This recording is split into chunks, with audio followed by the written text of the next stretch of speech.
Hello Pond People, Frogopolis here, and today I would like to talk about the 2001 Japanese horror movie, Pulse. A movie that had a rather unique effect on me that I don't think I'm going to feel from something else for a long time. It is a somber look at isolation and depression in a changing world that is still relevant to this day. With absolutely fascinating discussions about life and death and emerging technology, we're given this horrifying story where the world ends not in a massive catastrophe, but slowly and quietly. And we see the devastating effect it has on people. On one hand, we have employees at a flower shop trying to find out what happened to their coworker who's been missing for several days. And on the other, we have a young man called Ryusuke, a university student trying to figure out this wild new world of the internet,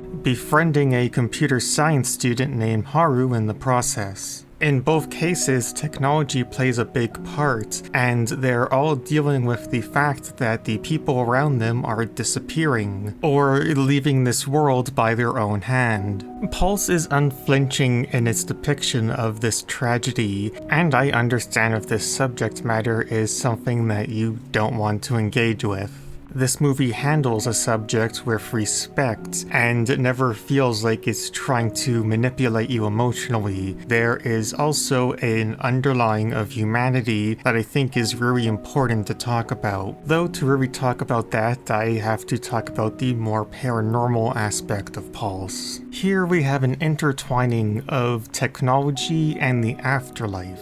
This concept is introduced to us when Michi Kudo goes to her co-worker's house to see where he's been for several days. Initially, he seems fine. They talk casually, she asks if he's okay. While she's looking for the disc he was working on, things go silent. Michi goes to go check on him, and unfortunately she sees that is the worst case scenario. This tragic news hits his co-workers differently. You can see that Michi and Junko are trying to help each other to move forward, while Yabe comes off as a bit colder and simply wants to bury himself in his work. Things become strange though, as when Yabe is checking the work disk, there is an image that is separate from everything else. I love this visual, it's just so striking to me. It just goes on for seemingly forever. It's so unsettling and foreboding, and that's even before you notice the other face on the screen. There's so many little scenes and images that really stick with you in this movie. Like this simple image after Junko's TV starts bugging out. We're now with Ryusuke Kawashima as he's setting up his internet. This is a much appreciated bit of comedy, especially knowing where the movie's going later. While I was a bit too young to remember early computers, I do remember taking out big manuals like this and having these big chunky machines. Even when I got a bit older and started using the internet, it still kinda looked like this. The then novelty and intrigue of early internet works very well for this movie, especially when he is done setting up everything. The first thing he sees is a man standing alone in his room, seemingly staring right at him. And as he goes from video to video, it's all the same. All people on their own, alone, isolated. Before the screen goes black and text shows up asking, "Would you like to meet a ghost?" These brief but haunting videos take a different meaning when we realize that these people are dead, they're spirits. While the idea of haunted technology can be kind of silly, I think they go about it in this movie very well. The conversations around it are really interesting. When Ryusuke is trying to figure out what the heck is going on, he goes to the computer science room and meets someone called Haru, and they become friends. I really like how she reacts to what happened to him with interest and takes a more scientific approach to it. There's this really interesting scene where Ryusuke Ryusuke asks Hirue about one of the programs running on a computer. Hirue explains if the dots got too close, they died, but if they got too far, they would be drawn closer together. A bit later on, when Haru is at Ryusuke's house, she talks about how people don't truly connect and all have their separate lives, using the program as an example. While this could be seen as her thoughts on how we communicate with each other through the internet, it seems to me that this is simply how she views other people and her social life, this being in stark contrast to Ryusuke, who is very extroverted. As an eerie sign of things to come, they've noticed that the dots have started touching, and these dots are flickering in and out of existence. This gets the wheels turning in Haru's head, as this causes her to think about the strange website that Ryusuke saw, and that they may be connected. Here she grows more and more interested to the point of obsession with this phenomenon. The discussion and portrayal of ghosts and the afterlife in this movie is fascinating, and absolutely terrifying, especially when you really sit there and think about it. There's a conversation between Ryusuke and another student where they explain to him that they theorize that the afterlife is full, leaving many spirits on Earth to wander around, some of which have attached themselves to technology. This creates a scenario where even in real life, we never really know who's alive and who is not. We see this when Yabe is at Taguchi's house after his death. He sees Taguchi, he has a conversation with him, but in reality, it's just a black blotch on the wall. Like many of the visuals in the movie, this one stuck with me for a long time. While explaining his theory, we also see the use of red tape to cover up doors and windows. Let's talk about that. The color red symbolizes, among other things, protection in Japan. While the meaning of the red tape is not outright told to us in the movie, we can guess that it's being used to seal off whatever spirit may be in that building or room. Though, of course, I'm no expert in this, I'm just a frog that lives in Canada. Either way, when we see Yabe open one of these doors covered in tape, we know that he's done something very wrong. This is where we get what's probably the most iconic scene in the movie, with this ghost slow, strange movements as it comes towards him, and Yabe desperately trying to hide behind a couch.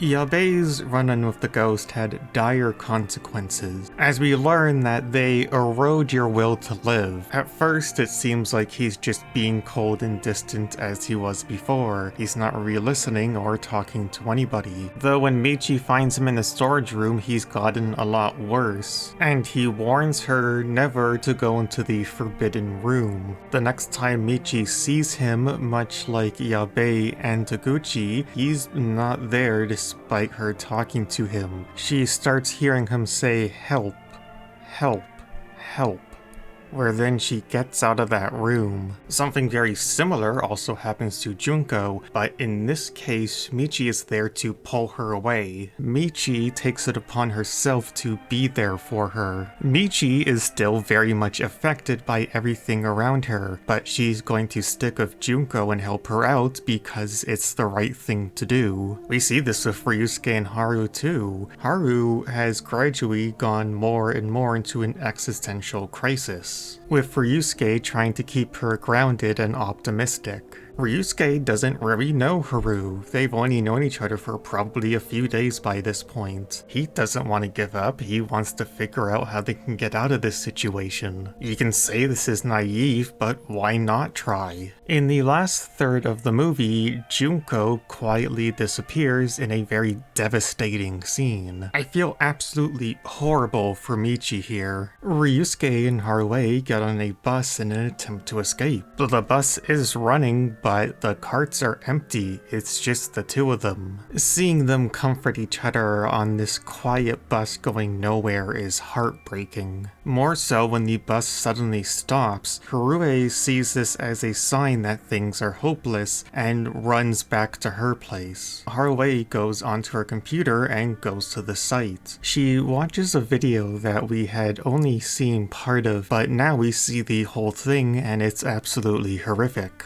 Also, like from the beginning, we see a very similar scene where we see multiple of Haru in the computer screen. She looks back, but there's nobody there filming her, but she still acknowledges whatever invisible presence is there. Her acceptance and embrace of whatever this is incredibly haunting. Ryusuke had gone back for her, but by the time he gets into her apartment, she's already gone. Now on his own, Ryusuke wanders the streets. We see a TV broadcast where we see name after name of people that have gone missing. It's at this moment that both stories finally meet together. Ryusuke comes across Michi by happenstance and immediately goes to help her. Here we find out that unfortunately Michi's parents have also perished. Lines like this and the news broadcast we saw really give you an idea of the scope of what's happening. They're fixing her car and it's nice to see a fairly casual conversation. In this conversation, Ryusuke brings up Harue. Michi says, well, if she's missing, then she must be somewhere. Let's go look for her. They go to Harue's apartment to see if they can find anything that might be able to help them. When they're looking around, there is this absolutely chilling visual of a wall just covered with the word "help me." They don't find anything there, but they notice that there is a large factory across from her place. And as they're looking around, they spot a figure with a bag on their head.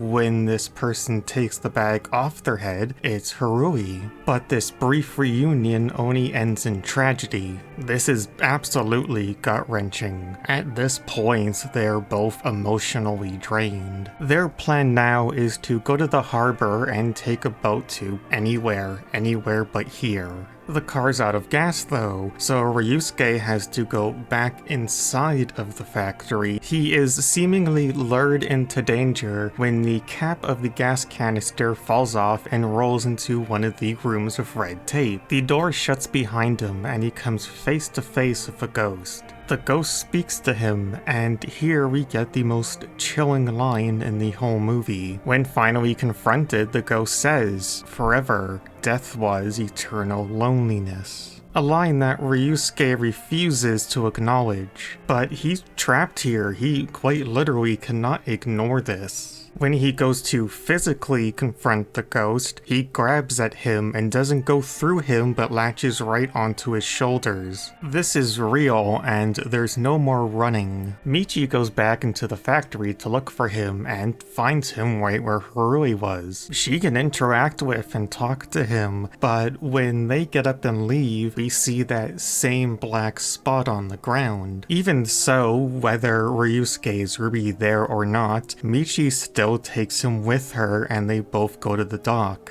The boat they use to get to the ship is missing its key. Michi, undeterred, goes to the offices to get it, even with the world quite literally falling apart around her. She enters a room full of the ash we've been seeing all movie, and she's able to brave through it, get the key, and leave unscathed. They drive off and make it to the ship. Michi understandably has survivor's guilt, but she's gonna keep going, feeling reassured by another survivor. In the final moments of the movie, Michi watches as Ryusuke slowly and peacefully fades away, leaving the same black spot as everybody else. This stranger is now her only friend, and despite that, and everything that's happened, she has found happiness. They're on a boat and they're searching for signs of life. They both might be alone with each other at the end of the world, but they're gonna persevere, and I think that's beautiful. Thank you for watching. I know this video was a little more of a downer than my usual stuff, but I love this movie and I think it's important. If you're watching this having seen the film before, how did it affect you and what were your thoughts on it? If you enjoyed, like and subscribe, or leave a little comment. Either way, I'm just happy you stopped by, and I hope you have a great day. Bye.